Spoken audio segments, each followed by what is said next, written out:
ఓం నమో వెంకటేశాయ. Hi friends, ఈరోజు మీకు విజయవాడలో ఉన్న కనకదుర్గ అమ్మవారి ఆలయ విశేషాలు మరియు స్థల పురాణం గురించి, ఈ ఆలయంలో జరిగే దసరా ఉత్సవాల గురించి ఈ వీడియోలో మీకు తెలియజేస్తున్నాను.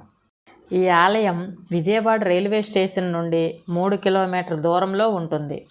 ఆటో వాళ్ళు 100 రూపాయలు తీసుకుంటారు మరియు బస్టాండ్ నుంచి 2 కిలోమీటర్ల దూరంలో ఉంటుంది. దీనికి కూడా 100 రూపాయలు తీసుకుంటారు. ఈ 2 స్టేషన్ల నుంచి దేవస్థానం యొక్క ఫ్రీ బస్సులు అందుబాటులో ఉంటాయి. కొంతమంది భక్తులు కృష్ణానదిలో స్నానం చేసి దర్శనానికి వెళ్తారు. ఇక్కడ దుర్గాఘాట్ ఎదురుగా కేశఖండశాల ఉంటుంది. తలనీలాలను సమర్పించవచ్చు. ఈ అమ్మవారు దర్శనానికి వెళ్ళడానికి 2 మార్గాలు ఉంటాయి. ఒక మార్గం ఘాట్ రోడ్ మార్గం, రెండవ మార్గం మల్లికార్జున మహామండపం ద్వారా వెళ్ళవచ్చు. మేము మల్లికార్జున మహామండపం ద్వారా వెళ్తున్నాము. చూడండి, మేము మహామండపం క్యూ కాంప్లెక్స్ దగ్గరికి వచ్చేసాము. ఇక్కడ లెఫ్ట్ సైడు చెప్పుల stand, luggage counter, cell phone కౌంటర్లు ఉంటాయి. ప్రక్కనే ఉచిత దర్శనానికి మెట్లు మార్గం గుండా తోవ ఉంటుంది మరియు 100 రూపాయలు, 300 రూపాయలు, 500 రూపాయలు దర్శన టికెట్స్ ఉంటాయి. ఇందులో 300 రూపాయలు, 500 రూపాయలు స్పెషల్ దర్శనానికి లిఫ్ట్ సదుపాయం ఉంటుంది. వికలాంగులు, వయోవృద్ధులు, పసిబిడ్డల తల్లులకు ఫ్రీగా లిఫ్ట్ సదుపాయం కలదు. ఇదే విధంగా ఘాట్ రోడ్ నుండి వెళ్ళేవారికి లగేజ్ కౌంటర్లు, సెల్ ఫోన్ కౌంటర్లు, టికెట్ కౌంటర్లు ఎంట్రన్స్లోనే ఉంటాయి.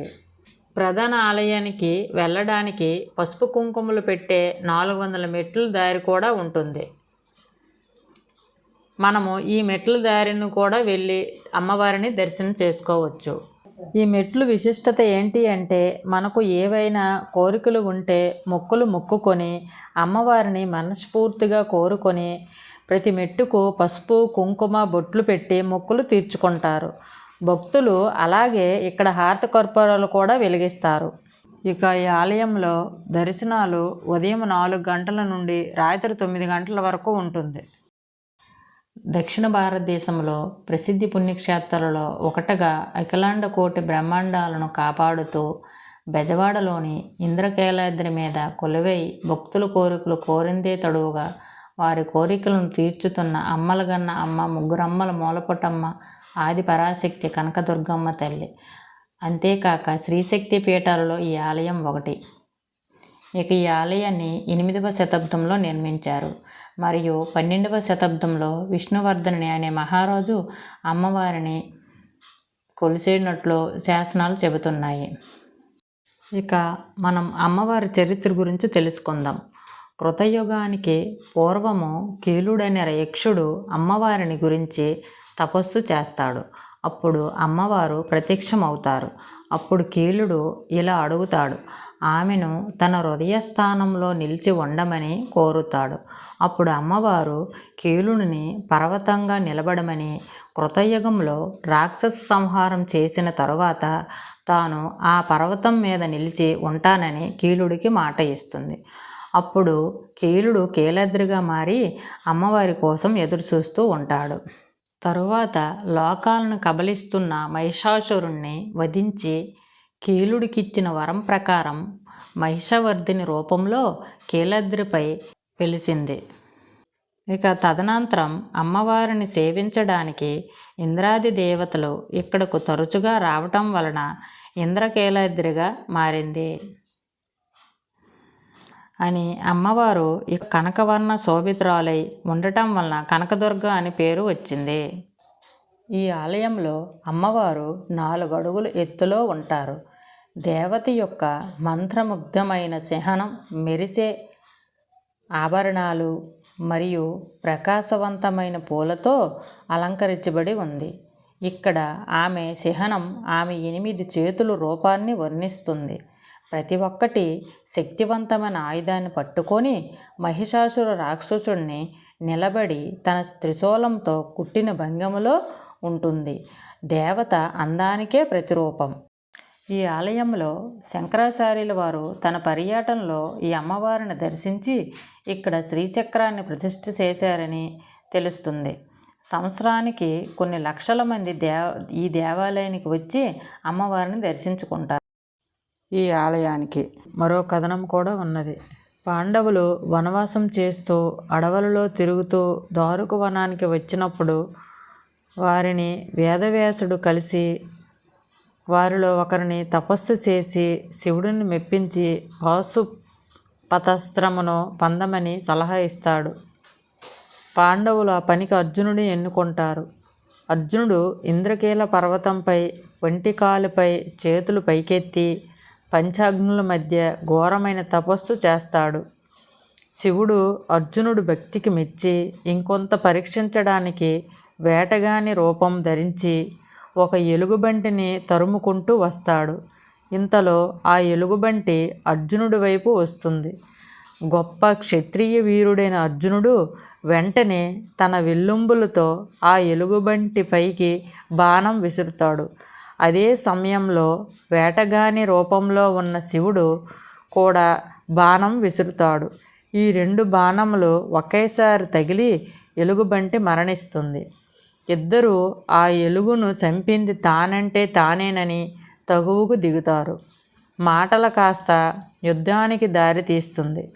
అర్జునుడు ఎంత గొప్ప వీరుడైనా శివుడు ప్రతాపం ముందు తట్టుకోలేక బాగా అలసిపోతాడు. అప్పుడు భగవంతుని అనుగ్రహం పొందటానికి మట్టితో శివలింగమును తయారు చేసి పూజిస్తాడు.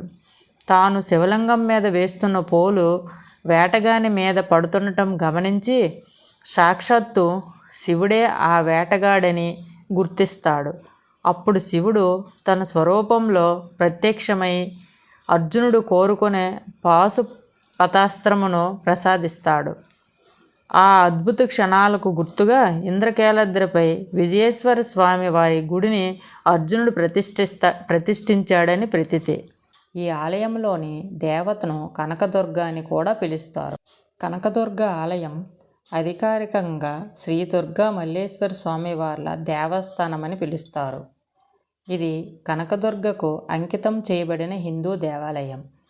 కాళికా పురాణం, దుర్గా సప్తశతి మరియు ఇతర వేద సాహిత్యం ఇంద్రకీలాద్రిపై కనకదుర్గ గురించి ప్రస్తావించాయి మరియు తృతీయ కల్పంలో స్వయంభూ దేవతగా వర్ణించాయి.